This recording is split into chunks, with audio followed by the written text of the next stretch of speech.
ya son las 10 de la mañana con 35 minutos ya. Seguimos avanzando. Ay, que no me gusta que se me salió esta cuestión. Es que a propósito de los oídos que vamos a hablar. Oye, sí, a propósito, como tú bien dices. ¿No le gusta que le quede mal? No, pero ahí sí está bien. Pero no nos gusta tampoco estar enfermo de los oídos. No, para nada. Y sabes tú que la actriz y comediante Mali Jorquera comentó hace algunos días atrás en una entrevista que ella justamente padece de una enfermedad que afectó su audición, la otosclerosis bilateral. Un concepto que seguramente ni ustedes ni nosotros habíamos escuchado antes, pero que es importante conocer y reconocer para estar alertas. Y esta conversación la vamos a tener con Diego Cofré, académico de fonoaudiología de la Universidad de las Américas, que nos acompaña una vez más. ¿Cómo estás? Muy bien, muchas gracias a ustedes. Bien, interesados en aprender de esto, y antes de entrar ahí de lleno en lo que significa esta enfermedad, preguntarte cómo está nuestra relación con los oídos. Entendiendo que hoy día hay una preocupación mayor, por ejemplo, las personas diabéticas con los ojos, por ejemplo, porque lamentablemente hay personas que están perdiendo la vista producto de esta enfermedad. Preguntarte cómo está nuestra relación con los oídos. ¿Estamos poniendo la atención, preocupación a la salud de nuestros oídos? Sí, mira, en realidad es algo que yo creo que con el tiempo le hemos ido dando un poquito más de importancia. Antes no nos preocupábamos mucho de cuál era los cuidados que teníamos que tener frente a la audición. Hoy en día la gente está más preocupada de la prevención y cuida sus oídos, a diferencia de antes, que no era tanto como ahora. Claro, es que hoy día además tenemos muchos dispositivos también, estamos todo el día enchufados a algún tipo de auricular, algún tipo de audífono, y eso también hace que uno se vaya preocupando quizás un poquito más, porque notamos que cuesta escuchar. Si ese es el tema, estamos viviendo más. Exactamente. Estamos viviendo más y estamos llegando quizás a edades más avanzadas, pero con un deterioro importante de nuestra audición. Ahora, en particular, esta enfermedad, la otosclerosis bilateral, ¿en qué consiste? ¿Qué es? ¿Cómo nos afecta en la audición? Bueno, lo primero que tenemos que tener en claro es que el oído lo podemos dividir en tres partes, ¿ya? Okay. Un oído externo, que está compuesto por la oreja o el pabellón y el conducto auditivo. De ahí tenemos el oído medio, cuyas estructuras principales son el tímpano, la membrana timpánica, la cadena de huesecillos y un pequeño tubito que tenemos nosotros en el oído medio que nos permite destapar el oído, por ejemplo, cuando vamos en altura, ¿ya? Esas son como las estructuras más importantes del oído medio. Como el tiraje. Claro. Y el oído interno, que tiene que ver un poco con donde están las células y la conexión con el nervio para que podamos escuchar.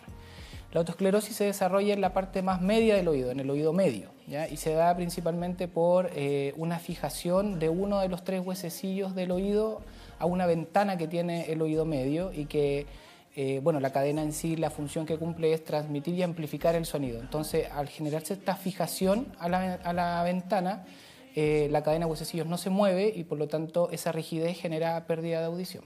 ¿Viene asociado a algún otro problema, alguna enfermedad, alguna patología, para que nos vayas contando un poquitito cómo se va desarrollando en nuestro oído? Sí, mira, la otosclerosis es muy común principalmente en mujeres más que en hombres, ¿ya? De hecho, hay estudios que demuestran que el 80% de los casos de otosclerosis está enfocado principalmente en las mujeres. Y la causa en sí no se conoce, pero se asocia principalmente a desórdenes hormonales. Es decir, cualquier persona que tenga desórdenes como en proceso de menopausia precoz, o personas que pasaron por un proceso de embarazo hace muy poco, podrían desarrollar esta enfermedad. Además de la herencia, que también es un factor importante. Ahora, cuando tú nos dices que este huesecillo se fija a esta ventana que tiene el oído medio, ¿por qué se fija? No sé, hay un crecimiento excesivo del huesecillo. Exacto. Hay un crecimiento anormal de la base del estribo, que es la que justamente se articula con la ventana. Estribo es el nombre de este huesito. Exacto. Ya. Y al tener este crecimiento anormal, se genera una fijación en la ventana, y eso, la poca movilidad, hace que finalmente el sonido no se amplifique y no ingrese como corresponde al oído interno. O sea, en el fondo, estos huesecillos lo que hacen es como el efecto eco hacia adentro de nuestro oído. Claro, podríamos llamarlo así. O amplificar. Transmitir, lo toma, lo transmite y además lo amplifica. Perfecto. ¿Y esto tiene que ver algo con, porque si es un huesito, tiene que ver con problemas en nuestros huesos, arteriosclerosis, por ejemplo, o algún desarrollo generalizado de problemas en nuestros huesos? No, de hecho, los exámenes que se han realizado a pacientes que tengan osteosclerosis no desarrollan ningún tipo de otra enfermedad asociada a los huesos, sino que solamente ese lugar en específico. Es ahí Exacto. en específico. Ahora, ¿cuáles son los síntomas que presenta este crecimiento normal de este huesecillo llamado estribo? Hay varios síntomas que están muy asociados, que se relacionan con otras patologías que podría llegar a confundirla. Por ejemplo, la hipoacusia o pérdida de audición, que es el primer síntoma que la persona va a sentir, y además podría presentar otra sintomatología como por ejemplo tinnitus, que es este zumbido en el oído, o en algunos casos crisis de vértigo, desequilibrio. O sea, se podría confundir fácilmente por vértigo crónico. Claro, y se podría confundir por vértigo o por cualquier otra patología. Y ahí es importante porque hay cada vez más personas que son diagnosticadas con vértigo en nuestro país. Y ahí te pregunto, ¿cómo nos damos cuenta si es que hereditarios o no? ¿O cómo le ponemos atención? Entendiendo que tal vez algún papá o alguna abuela de nosotros nunca fue diagnosticada porque no lo encontraron, porque no se conocía, no lo sé. ¿Cómo podemos estar atentos o a qué debemos estar atentos, por ejemplo, si mi papá tiene problemas auditivos? Sí, es interesante porque en estadios iniciales de la enfermedad no hay forma de poder, a través de los exámenes audiológicos que se realizan, no es posible llegar a un diagnóstico concreto. Solamente con la otoscopía, que al realizar una evaluación visual al oído, se puede ver el signo de Schwarze, que se conoce, que es como una pequeña mancha rojiza en la membrana timpánica, en el tímpano. Esa mancha rojiza indica que hay una rigidez y que la cadena está tensa, y eso está generando esa pequeña mancha rojiza. Eso en estadios iniciales. Ya después, cuando la enfermedad está un poquito más avanzada, al realizar una audiometría, que es una evaluación auditiva para poder saber cuánto escucha la persona, ahí podemos darnos cuenta de que hay una pérdida de audición claramente, pero que la característica principal de la osteosclerosis es que hay una pérdida en los sonidos más graves, siendo que en otras enfermedades la característica principal es la pérdida en los sonidos agudos. O sea, eso es lo que la diferencia de otras patologías finalmente. Exactamente, eso es lo que la diferencia de otras patologías. Y ahí es importante entonces el llamado a acudir a los especialistas. De pronto, con respecto a la audición, la pérdida de esta, no somos tan buenos para ir de inmediato a consultar con un especialista. Sí, es verdad, y eso es súper importante, sobre todo en esta enfermedad, que es la osteosclerosis, que si bien tiene un avance lento, es progresiva en el tiempo, y finalmente este crecimiento anormal del hueso no solamente puede generar la fijación del huesecillo en la ventana, sino que además este crecimiento óseo puede comenzar a ingresar hacia el oído interno, generando más daño, un daño mayor en la parte más interna del oído. O sea, no solamente la pérdida auditiva, sino que también el daño a lo mejor Y ahí podría traer consecuencias mucho más severas, pérdidas de audición mixta, es decir, una pérdida de audición que afecta al oído medio y al oído interno, y podría traer crisis de vértigo mucho más severa. Ahora, ¿esto ocurre únicamente en un oído? ¿Puede darse en los dos al mismo tiempo o de uno se puede traspasar al otro? En algunos casos se puede presentar en un oído primero y después se comienza a desarrollar en el otro, y en otros casos se puede desarrollar de forma bilateral inmediatamente. Inmediatamente, pero si un oído ya tiene osteosclerosis, sí o sí en el otro va a aparecer. Existen muchas posibilidades de que sí, de hecho la patología se conoce como bilateral, es de características bilaterales. Y ahí nos explicabas tú fuera de pantalla que la única solución, entre comillas, es una operación. Por ende, si se hace en un lado, ¿se hace inmediatamente en el otro también? Para que nos cueste un poco los tratamientos. Sí, el tema del tratamiento es súper interesante porque la mayoría de los médicos otorrinos que reciben estos casos, por un tema principalmente económico, sugieren a los usuarios la utilización de un audífono inmediatamente, ¿ya? Se les sugiere que realicen el tratamiento a través del uso de un audífono, porque la intervención quirúrgica en sí tiene un costo bastante elevado. Principalmente la única solución que hay ahí es una intervención quirúrgica en donde se extirpa el estribo, la intervención se llama estapedectomía, en donde se saca el estribo y se reemplaza por otra estructura.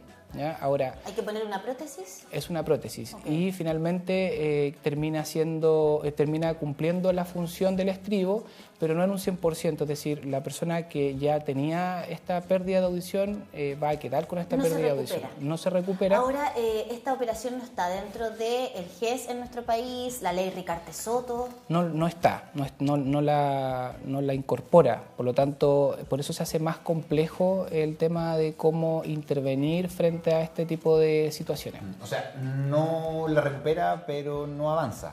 Claro, no la recupera, pero evita también que la enfermedad pueda seguir progresando a través del tiempo. Eso sí se opera, porque si se usa únicamente el audífono, el aparato, la enfermedad va a seguir su curso, ¿no? Claro, como dije anteriormente, el avance es lento, pero va a seguir avanzando a través del tiempo. Puede pasar una hipoacusia leve a moderada, moderada a severa, severa incluso hasta profunda. Entonces ahí el único tratamiento es ir dándole adaptación al audífono. Ahora, el audífono se va calibrando. Me imagino que eso también hace que sea muy determinante la edad de la persona, ¿no?, a la que se le diagnostica. Sí. Volviendo un poco a lo que nos trae a colación esta conversación, el caso de Mali Jorquera, ella es muy joven. Sí. Es una mujer joven, entonces si esta enfermedad hubiese seguido su curso, hubiese seguido avanzando, de hecho ella lo dijo con todas sus letras, esto es una discapacidad prácticamente. Exacto. Porque claro, siendo una mujer joven tiene muchos años por delante, ¿no? Sí, lo que pasa es que la enfermedad aparece entre los 30 y 45 años más o menos, es más común que aparezca en ese periodo. Y el gran problema es que en la mayoría de los casos se presenta de carácter bilateral, es decir, que la persona comienza con una discapacidad auditiva inmediata, porque si yo tengo un problema en un solo oído, tengo la posibilidad de poder compensar con el otro, pero si yo tengo una pérdida en los dos oídos, es muy difícil poder comunicarme con otras personas, ¿ya? Y prácticamente uno no se da cuenta, pero utilizamos el oído prácticamente durante todo el día. Sí, es verdad. Y ahí preguntarte también con respecto a cómo está hoy día el diagnóstico de esto a propósito. ¿Es más fácil hoy día en estos tiempos que se diagnostique esta enfermedad, esta patología? Porque claro, si nos decías que tiene que ver con un desorden hormonal y que afecta más a mujeres, también puede afectar a hombres, obviamente, con cualquier cosa que pueda estar pasando dentro de su organismo. ¿Es fácil el diagnóstico hoy? Sí, hoy en día es fácil el diagnóstico, contamos con equipos que permiten entregar un diagnóstico que sea certero. Como dije en estadios iniciales, la otoscopía es una de las principales herramientas, pero existen algunas pruebas audiológicas como la impedanciometría, que permite evaluar el estado del oído medio en su totalidad, que nos van a permitir también llegar a un diagnóstico certero. Y es fácil porque hoy en día ese equipo es de fácil adquisición y se encuentran principalmente en los centros de salud, así que se podría realizar y diagnosticar. Y ahí, perdón, pero claro, si llegamos, nos hacemos este examen preventivo, vamos a un fonoaudiólogo, el fonoaudiólogo dice, mira, parece que vas teniendo este problema o te va a aparecer este problema en un tiempo más. Ahí la recomendación también es la operación, por ende, como no se recupera lo que se pierde, pero sí se evita que avance, evitamos perder la audición. Claro, siempre lo ideal va a ser la intervención quirúrgica, siempre, para poder evitar que la enfermedad pueda seguir avanzando, progresando. Pero como me ha tocado en algunos casos, lamentablemente no todas las personas tienen el recurso económico para poder hacerlo, entonces frente a eso, la acción más rápida es el uso del audífono mientras se logra poder realizar la intervención. ¿Y hay algo que lo retrase, por ejemplo, además del audífono? ¿Hay algún tratamiento, alguna pastilla, algo que vaya retrasando? No existe ningún medicamento para poder retrasar el avance de la enfermedad. Solamente, como dije, es el audífono o la intervención quirúrgica. Y perdón, ¿cuál es el costo aproximado de una intervención quirúrgica como esta? Bueno, varía muchísimo entre un lugar y otro, entre una región y otra, pero estaríamos hablando, yo creo que aproximadamente unos 5 o 7 millones de pesos más o menos. Entre 5 y 7 millones de pesos. Por oído. Claro, que es un costo alto. Completa, la intervención completa. La intervención completa es alto. Ahora, ¿cuál es la tasa de éxito de una intervención quirúrgica como esta? Es una intervención quirúrgica que no es compleja, es relativamente simple. Se puede lograr llegar al éxito durante el desarrollo de la intervención, por lo tanto no es algo complejo, no es algo que no se puede realizar. O sea, es una inversión que nos va a traer buen resultado de todas maneras en caso de tener esta patología y poder acceder a operarse. Exacto, si lo vemos desde ese punto de vista, sí. Por ejemplo, me tocó un caso de un joven, hombre en este caso, que tuvo el diagnóstico de autoesclerosis y él practicaba surf. Practicaba un montón surf. Entonces, para él no era una opción usar el audífono, porque si bien hoy en día existen audífonos que son resistentes al agua, al realizar ese tipo de deporte probablemente el audífono se le perdía, se le caía. Y ahí preguntarte, ¿es un factor de riesgo? ¿Existen factores de riesgo externos? Porque tú nos dices es una patología que, si bien no está estudiado al 100% su origen, podría tratarse de un desorden hormonal. Hay mucho que hacer, además de intentar quizás regular las hormonas, pero de todas maneras es algo que ocurre a nivel interior en el organismo. Claro. Factores de riesgo externo, practicar deportes de riesgo, deportes donde nos golpeemos mucho, quizás los oídos. No, para la autoesclerosis no. Okay. No, porque por ejemplo el practicar deportes acuáticos podría estar asociado a otra patología que es la exostosis, que es el crecimiento benigno del hueso del conducto que se comienza a cerrar para proteger el oído, claro, por exposición a temperaturas frías o a temperaturas muy frías. Eso es principalmente, pero la autoesclerosis no tiene un factor de riesgo que esté asociado. Ya. Justamente por eso no se sabe la causa. Y aquí es interesante porque si tiene que ver con un desorden hormonal, nos dices que todavía no hay muchos estudios, porque uno podría decir si per se el desorden hormonal genera, o ya venimos con esto de fábrica y que con el desorden hormonal se activa. ¿Cómo está esta relación también?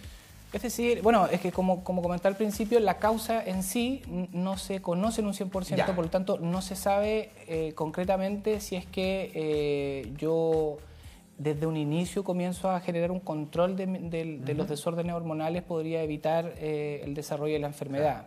De hecho, hay algunos estudios que dicen, como dije anteriormente, que puede ser genético o hereditario, entonces independientemente de si existan o no desórdenes hormonales, si ya vienen con el gen, va a desarrollar finalmente la Diego, enfermedad. junto con agradecerte por esta conversación que nos hace tener más clarito lo que ocurre con esta enfermedad, preguntarte, porque como decíamos es un huesecillo y no vamos a andar toqueteándonos, ¿se puede sentir, uno puede notar quizás algo irregular o la única forma es mediante los exámenes que tú nos decías?